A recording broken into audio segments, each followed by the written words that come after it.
بلوچستان میں شدت پسند گولیاں چلاتے ہیں، سرفراز بگٹی الفاظوں کے فائر کرتے ہیں۔ اور کیا بلوچستان میں عوام کہتی ہے کہ بھئی ہمیں تحفظ دیں، تو سرفراز بگٹی کہتے ہیں ہم آپ کو بیان دیں گے، آپ فکر کیوں کرتے ہیں؟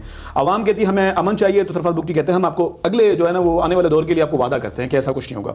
پھر عوام کہتی ہے کہ ہمیں زندگی چاہیے، تو سرفراز بگٹی کہتے ہیں ہم آپ کو بیانیاں فری میں دیں گے۔ بلوچستان کا واحد حل ہے ایسے نالائقوں کو ایک طرف اٹھا کے پھینکنا۔ کیا بار بار ہر بار آپ کہتے ہیں کہ آئندہ ایسا نہیں ہوگا، آئندہ نہیں ایسا ہوگا؟ آپ کی نالائقیوں کی تو حد نہیں ہے۔ آج یہ حالات نہ ہوتے تو کیا سرفراز بگٹی یہاں ہوتا؟ کیا شہادت کے بعد ان کی فیملیاں بیٹھ کے تمہاری تقریریں سنیں، تمہارے وعدے سنیں کہ تم نے آج یہ وعدہ کیا تو بات ختم ہو گئی؟ سر اب بھی ہم جو ہے وہ شہداء کا خون جو ہے اس کا بدلہ لیں گے۔ ارے صحیح، آپ بدلے کتنے لیں گے؟ میں کیسے سمجھوں کہ تم تحفظ دینے میں کامیاب ہو؟ میں کیسے سمجھوں کہ تم نے مجھے روزگار دو گے؟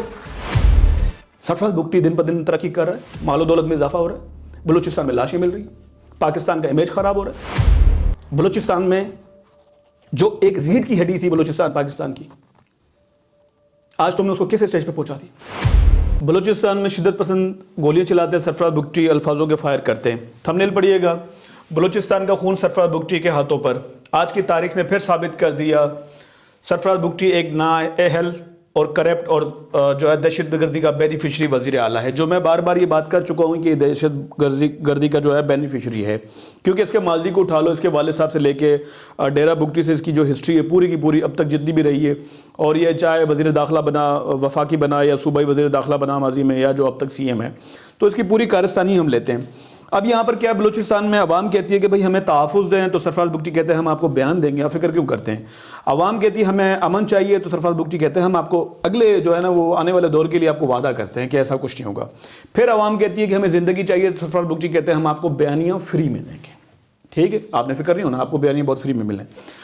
اب یہاں پر ایک تقابلی جائزہ کرتے ہیں کہ 2024 میں جب سے سرفراز بگٹی آئے، ہر بار ایک نیا حملہ ہوتا ہے اور پھر سرفراز بگٹی وہی بیانیات، وہی سب کچھ۔ تو مجھے تو یہ لگتا ہے کہ آج جو ہے وہ سرفراز بگٹی کی جو ہے نا وہاں پر ایک فیکٹری لگا دینی چاہیے اور پروڈکشن ہونی چاہیے سرفراز بگٹی کی مزید، کہ ان کی نااہلی کی جو ہے جس حد تک جو داستانیں بیان کی جائیں وہ کم ہیں، یہ عبرت کا نشان ہونے چاہیے۔ انہوں نے جو بلوچستان کو تباہ حال کر کے رکھ دیا، آج بلوچستان جس حال میں جا کے پہنچا ہے، یہ صرف اور صرف ان لوگوں کی حرکتوں کی وجہ سے۔ میرا چھوٹا سا سوال میں بار بار کرتا ہوں کہ نواب اکبر بگٹی اگر آج بھی پاکستان کے ساتھ کھڑے ہوتے، میرا چھوٹا سا سوال ہے، مجھے جواب دیں آپ خود، تو کیا آج بلوچستان کے یہ حالت ہوتے؟ اس کا جواب ہے بالکل نہیں ہوتا۔ تو نواب اکبر بگٹی کے اختلافات تھے چھوٹے لیول پر، جو میں بار بار کر چکا ہوں، اس کو اضافہ اس میں آگ کا کام جو تیل چھڑکنے کا کس نے کیا؟ اس نے اور اس کے ابا نے کیا۔ میں بار بار کہتا ہوں بینیفیشری ہیں یہ لوگ، اور جب یہ وزیر داخلہ بنا اس وقت بڑے بڑے اٹیک شروع ہوئے، بڑے بڑے شدت پسند حملوں میں اضافہ ہوا جب یہ وزیر داخلہ تھا، اور جب یہ وفاقی وزیر داخلہ بنا کیئر ٹیکر میں، تب بھی بڑے بڑے واقعات ہونے شروع ہوئے، اور بلوچستان کی جو شدت پسندی میں ایک نیا یو ٹرن آیا۔ اس کے بعد جب سے یہ موصوف جو ہے سی ایم بنا، آپ مجھے بتائیں تاریخ میں دنیا کی ٹرین کا واقعہ سے لے کے بہت بڑے بڑے واقعات ہیں، یہی کوئٹہ جو ہے وہ ٹریننگ سینٹر ہے جو پہلے بھی اس کے دور میں ہوا تھا، آج بھی وہی اس کے دور میں ہوا۔ آج کی تاریخ اور آج کا دن اٹھا کے دیکھ لیں، یہ کیا اتفاق تو نہیں ہو سکتا نا؟ بار بار یہ بینیفیشری ہے، انہوں نے وہ حالات پیدا کیے اپنے مفاد کے لیے۔ میں بار بار کہتا ہوں بلوچستان کا واحد حل ہے ایسے نالائقوں کو ایک طرف اٹھا کے پھینکنا، بلکہ ان سے احتساب لیا جائے، ان سے حساب لیا جائے۔ کیا معذرت کرنے سے شہداء کے جو خون ہے کیا وہ پھیکا پڑ جائے گا؟ کیا جو بچے یتیم ہو گئے ہیں دوبارہ انہیں باپ مل جائے گا؟ کیا جو عورتیں بیوہ ہو گئی ہیں کیا انہیں دوبارہ شوہر مل جائیں گے؟ ان کے بچوں کا باپ مل جائے گا؟ کیا وہ مائیں جن کے بیٹے چلے گئے ہیں کیا انہیں دوبارہ ان کی اولادیں ملیں گی؟ کیا بار بار ہر بار آپ کہتے ہیں کہ آئندہ ایسا نہیں ہوگا، آئندہ نہیں ایسا ہوگا؟ آپ کی نالائقیوں کی تو حد نہیں ہے۔ بیسکلی بات یہ، سرفراز بگٹی انور کاکڑ بینیفیشری ہیں۔ خدا کی قسم آج اگر بلوچستان کے حالات بہتر ہوتے تو یقیناً ہر بندہ اس بات سے اتفاق کرے گا کہ بلوچستان ترقی کرتا، پاکستان دگنی ترقی کرتا، اور حکمرانی اصل وارث کرتے سرفراز بگٹی کی۔ یہاں پر اسپیس میں شاید ایک کونسل کی حیثیت نہ ہوتی، تو بینیفیشری کون ہوا؟ فائدہ کون اٹھا رہا ہے ان حالات کا؟ آج یہ حالات نہ ہوتے تو کیا سرفراز بگٹی یہاں ہوتا؟ تو اس حالات کو، امن کو اٹھا کر پھینک کر ایک طرف لا کر آپ نے جو ہے اس کو شدت پسند کی طرف ڈائیورٹ کیا. اس کا فائدہ کون اٹھا رہا ہے شروع سے لے کے؟ بیانیہ کون بنا رہا ہے؟ بیانیے کی ضرورت کیوں پڑ رہی ہے بار بار؟ کیونکہ حالات جو ہے وہ اپوزٹ سائڈ چلے گئے. جب حالات اپوزٹ سائڈ چلے جاتے ہیں تو بیانی کی ضرورت پڑتی ہے. جب حالات نارمل ہو تو کیوں پڑتی ہے ضرورت بیانیے کی؟ پھر تو نہیں پڑتی ضرورت. تو یعنی کہ آپ نے اپنے مفاد کے لیے کیا. تاریخ اٹھا کے دیکھتے ہیں, ہم دور نہیں جاتے, صرف 2024 سے میں آپ کو بتانا کی کوشش کرتا ہوں. 2024 میں اس کے دور میں 20 مارچ کو ایک اٹیک ہوتا گوادر پہ. تو آ کے کہتا ہے ریاست کی ریٹ یہ وہ فلاں 100 باتیں کر کے, آئندہ ایسا کچھ نہیں ہوگا اور ہم جو ہے دہشت گردی کو ختم کر دیں گے. چلیں ٹھیک ہے بھائی, آپ کا بیان ٹھیک ہے. اس کے بعد پھر 26 اگست کو ہوتا ہے, ایک بلاسٹ ہو جاتا ہے, تو وہاں پر جو ہے وہ دوبارہ کوئی کہانی نہیں. پھر اس کے بعد آئیں, پھر 9 نومبر کو کوئٹہ ریلوے اسٹیشن کا ہو جاتا ہے اتنا بڑا ثانیہ. تب بھی ہم جو ہے وہ شہداء کا خون جو ہے اس کا بدلہ لیں گے. ارے سائیں, آپ بدلے کتنے لیں گے؟ کیا آپ کے آسرے میں لوگ اپنی جانیں لٹائیں؟ لوگوں کی نہ جان محفوظ, نہ مال محفوظ, نہ عزت محفوظ, نہ انسانوں کو یہ پتا کہ وہ صبح نکلیں گے شام کو آئیں گے نہیں آئیں گے. کیا شہادت کے بعد ان کی فیملیاں بیٹھ کے تمہاری تقریریں سنیں, تمہارے وعدے سنیں کہ تم نے آج یہ وعدہ کیا تو بات ختم ہو گئی؟ سرفراز بگٹی کی آج کون سا سرفراز بگٹی کا ایک وعدہ پائے تکمیل تک پہنچا ہے سوائے بیانیے اور بیانات کی حد تک؟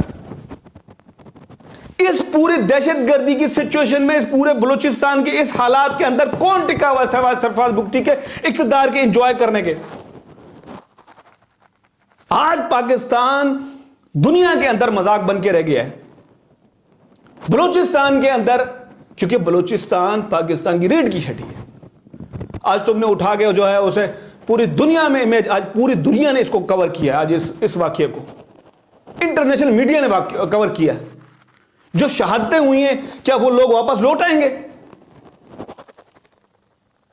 یہ کیا مذاق چل رہا ہے یہاں پر؟ اس کے بعد آؤ, پھر 2025 میں آؤ, 11 مارچ کو جعفر ایکسپریس, ہم یہ کر دیں گے وہ کر دیں گے. پھر دوبارہ ہو گیا, چلے بار بار آپ کے وعدے, چلے وہ پھر 16 مارچ کو ہو جاتا ہے نوشکی میں, ہم یہ کر دیں گے وہ کر دیں گے, یہ ہو جائے گا. یار آپ ہر حملے کے بعد, یہ میں بڑے بڑے بتا رہا ہوں, چھوٹوں کو چھوڑیں, آپ ایک بات پہ کھڑے ہوں گے, آپ بتائیں گے کب یہ ڈیڈ لائن ہے, آپ بتائیں گے کہ اس کی شروعات کرنے والے کون تھے؟ آپ ہی تھے نا, آپ کے والد مرحوم تھے نا. آپ لوگ یہ آگ, یہ چنگاری کو بھٹکاتے نہیں تو کہ آج یہ آگ یہاں تک پہنچتی؟ بینیفیشری کون تھا؟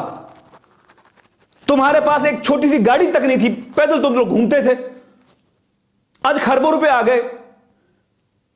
کیا پیدائشی انڈسٹریاں تھی تمہارے پاس؟ کیا کاروبار تھا, بزنس تھا؟ اسی حالات سے فائدہ اٹھایا نا. خیر باتیں کرنے کو بہت ہے, ہم آگے اگلی ویڈیو میں بھی کریں گے. پھر 6 مارچ کو جو ہے وہ مچھ میں ہوتا ہے, مارچ میں جو ہے وہ کیش میں ہوتا ہے, وہ کانوائے کے اوپر, تب بھی کچھ نہیں ہوتا. آپ تو قابو نہیں کر پائے نا. اس کے بعد ہم آتے ہیں پھر 15 اپریل کو مستونگ میں ہوتا بس کے اوپر, تب کیا ہوا؟ کیا ان کا جو ہے وہ خون یا ان کے بدلے یا وہ لوگ لوٹائے گئے دوبارہ؟ کچھ نہیں ہوا, صرف بیانات کی حد تک تھا. پھر کیا 21 مئی کو خوشدار میں جو اسکول میں بم بلاسٹنگ جو ہوئی تھی, اس کا کیا بنا؟ کچھ نہیں بنا اس کا بھی. اس کے بعد آتے ہیں 11 جولائی کو آپریشن ہوا بام, کیا بنا اس کا؟ کچھ نہیں ہوا اس کا بھی. اس کے بعد 30 سپٹمبر کوئٹہ میں جو ہوا, کیا ہوا اس کا؟ کچھ نہیں ہوا اس کا بھی. 2026 میں 15 جنوری کو پولیس اسٹیشن پہ ہوا, تو کیا ہوا خاران میں؟ کچھ نہیں بنا اس کا. اور جس طرح یہ آج ہوا ہے, کیا بنے گا اس کا؟ ماضی میں اتنے سارے اٹیکس ہوئے ہیں, میں نے تمہاری جو ماضی ہے 2003, 4, 5, 6, 8 یا 10 تک کی یا 13 والی میں نے ہسٹری نہیں اٹھائی. میں کیسے تمہیں سچا اور صادق سمجھوں؟ میں کیسے سمجھوں کہ تم اس قابل ہو کہ بلوچستان کا تحفظ کر سکتے ہو؟ میں کیسے سمجھوں کہ صبح گھر سے نکلا راہگیر شام کو واپس لوٹ آ سکتا ہے کہ وہ تمہارے ہوتے ہوئے؟ میں کیسے سمجھوں کہ تم تحفظ دینے میں کامیاب ہو؟ میں کیسے سمجھوں کہ تم نے مجھے روزگار دو گے؟ بلوچستان سے سارا روزگار چھن چکا ہے. بلوچستان میں اس وقت کسی قسم کا روزگار نہیں ہے. ایجوکیٹڈ بچہ جو گھر پہ بیٹھ کے آج فری لانس سے پوری دنیا کما رہی ہے, اپنے ٹیلنٹ اپنے اسکلز میں اضافہ کر رہی ہے, آج وہ انٹرنیٹ پورے بلوچستان میں بند ہے. کیوں بند ہے؟ چلے مانتے ہیں کہ حالات خراب ہیں, ٹھیک ہے اس وجہ سے کیا, لیکن حالات خراب کیوں ہیں؟ کیوں اس نوبت تک پہنچی یہ بات؟ کاروبار کے سارے راستے بند, انڈسٹری نہیں, فیکٹری نہیں, ایگریکلچر نہیں, کچھ بھی نہیں. کون سے تحفظ دینے میں؟ ہاں یہ ہے اگر بات کی جائے خرچوں کی, خربوں روپے کی, تمہارے ٹریولنگ روٹ سے لے کے, تمہارے جہاز سے لے کے, آفس سے لے کے, اسٹاف سے لے کے, خربوں روپے کے خرچے ہو رہے, انجوائے کر رہے. اس کے علاوہ تو بلوچستان کو اور کچھ نہیں مل رہا. سرفراز بگٹی دن پر دن ترقی کر رہا ہے, مال و دولت میں اضافہ ہو رہا ہے, بلوچستان میں لاشیں مل رہی ہیں, پاکستان کا امیج خراب ہو رہا ہے, پاکستان کے جوانوں کی لاشیں آ رہی ہیں. پاکستان کو اور عوام کو کیا ملا؟ پاکستان کے حصے میں دنیا بھر میں ایک رسوائی آئی, پاکستان کو شرمندہ تم نے کیا. بلوچستان میں جو ایک ریڑھ کی ہڈی تھی بلوچستان پاکستان کی, آج تم نے اس کو کس اسٹیج پہ پہنچا دی؟ لیکن اگر دیکھا جائے تو تمہاری اور انو کاکڑ کی تاریخ, تو تم لوگ کیا تھے اور تم لوگ کہاں ہو, یہ فرق ضرور پڑا ہے, لیکن عوام پیچھے گئی ہے. السلام علیکم ورحمۃ اللہ.